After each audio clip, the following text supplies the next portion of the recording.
How to install Viber on laptop. Well, hi everyone and welcome back to Create, Login and Delete. Without any further ado, let's get right into the video.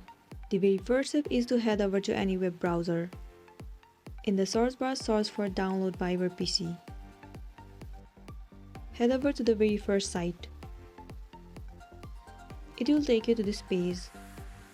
Right here you'll get to see the option of download for Windows. All you have to do is tap on it. The application Viber will start to download. You need to wait for a while. You can go ahead and head over to your downloads. You can see that the application is downloading. Once it is downloaded, this thing will pop up on your screen. Tap on install.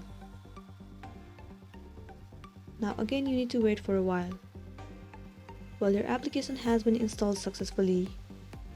Now you can just log into your Viber account and you'll be good to go. So this is it for today, and it was a tutorial video on how to install Viber on laptop.